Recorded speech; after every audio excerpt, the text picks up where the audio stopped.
back in April, I raced the spring edition of the Cheshire 5K, finished in 1901. I wanted to PB, that didn't happen, so I wasn't really happy. This Friday, I am racing the Cheshire 5K again, summer edition, exact same course. So, since my first time at this race, I have got my 5K PB. As of last month, it is now 1840.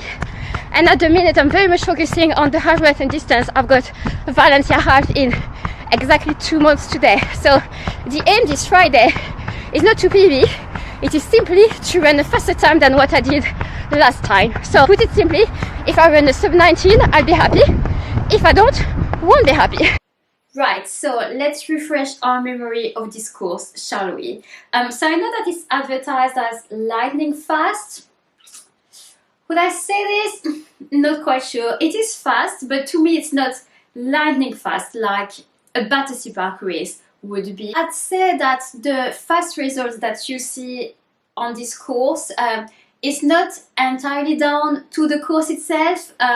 What makes it fast as well is the quality of the field, especially for those at the front. They've got the pack effect, a lot of speedy runners running together on any type of course.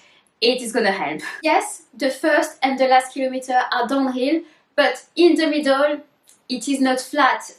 As you can see on the Strava graph, which is from the race in April, between kilometer 2 and roughly 3.8, it goes slightly up. Yes, ever so slightly, but it is enough to potentially slow you down. I remember the 3rd kilometer being the most challenging one. Yes, it is only 9 meters of elevation gain, but that was enough to slow me down. I couldn't quite recover from the effort I had to put in to get over the slight incline. Now the first time around I paced it very unevenly and maybe I started off too quick, which impacted me later on. That is possible. I know at least now what to expect, and hopefully I do a better job at pacing, and hopefully it will result in a better finish time. So training wise this week, I can't completely drop the volume because, well, the focus right now is half marathon training, but at the same time, if I want a shot at a sub 19 tomorrow night, I need to have fresh legs. So we're gonna be backloading the week with the volume. So Monday I just did a little tune-up session. It was 8 times 90 seconds, around 10k effort. With warm-up and cool-down, that was about 11k. Tuesday was easy 8k. Yesterday, I did not run. This morning, easy 6k. Tomorrow morning, I might do a little shakeout, maybe 15 minutes. And then tomorrow evening, we've got the race. And then at the weekend, I should be able to do 8 to 10k Saturday, and then hopefully I can do a longer on Sunday. So it won't end up being a huge week of training, but as long as I can do a longer on Sunday, it shouldn't be a complete drop off a cliff, hopefully. Just doing an easy 15-minute jog to shake the legs on this sunny Friday morning. It is sunny, but it is only 9 degrees Celsius. A bit too cold for my liking. So Ben is also racing tonight, which means he won't be filming. But anyway, we've had the courses. If he was filming, that would only be the start and the finish, so we're not losing much. I will take my camera with me on the course. I just don't know how much I'm gonna film whilst racing, so I've got to apologize in advance for the lack of race footage. To be completely honest, at that moment I kind of regretted entering this race. I have been in a bit of a funk lately, and I thought that if I didn't have a good race, it wouldn't help me snap out of this weird mood I've been in, and I would have felt like I had wasted a week of half marathon training just for a 5k race. But at that point I had committed, it was too late to transfer my entry, and I couldn't go back in time to change the fact that I had been tapering this week, so the next right thing to do was to race.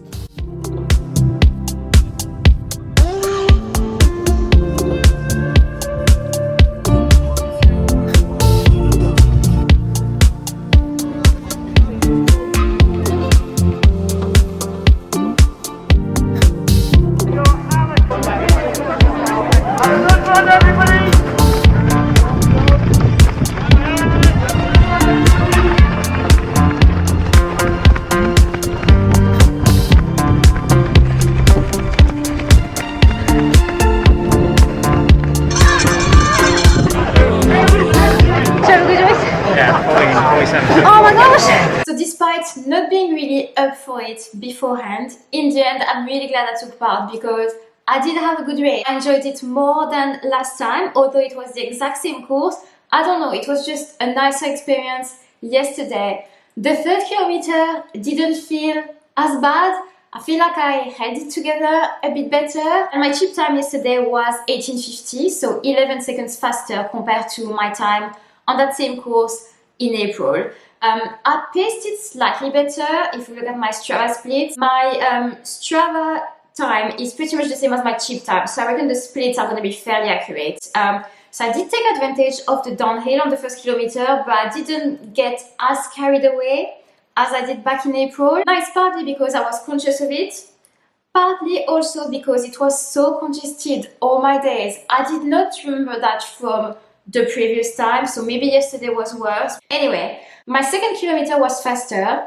I held it together much better on the third kilometer, so I didn't lose as much time. And then my fourth and fifth kilometer were pretty much the same as what I did last time. So basically, where I did better and what created that 11-second improvement is on the first half of the race. Now 18:50, that is 10 seconds of my PB. Would I have preferred to finish a little closer to my PB? Yes, of course. But yesterday the aim was really to run a sub 19. I did that comfortably, so that is the job done and I'm happy with my race. So the race was won in 13:58 by Aaron Gebremariam. I probably botched that last name. And on the female side it was Sam Harrison. She finished in 15:18. She is actually the women's course record holder. I think she set it last summer and it was 15:11, so she's not far off her course record, and it was her first race back from injury, so pretty good result. And there were a lot of PBs last night, including Mr. Ben McIntosh. His chip time was 14:46. His previous PB was 14:58, so that is quite a massive 12-second PB, and I was so happy for him. It was also really nice to meet John and Dawn from the Running Booms YouTube channel, which you're probably familiar with, for the first time in real life. John was filming, Dawn was running for the England Masters team, so make sure you go check out their race vlog, which should be up shortly. When I woke up this morning, my legs felt fine, so I ended up doing an hour-long easy run that was a little over 11k.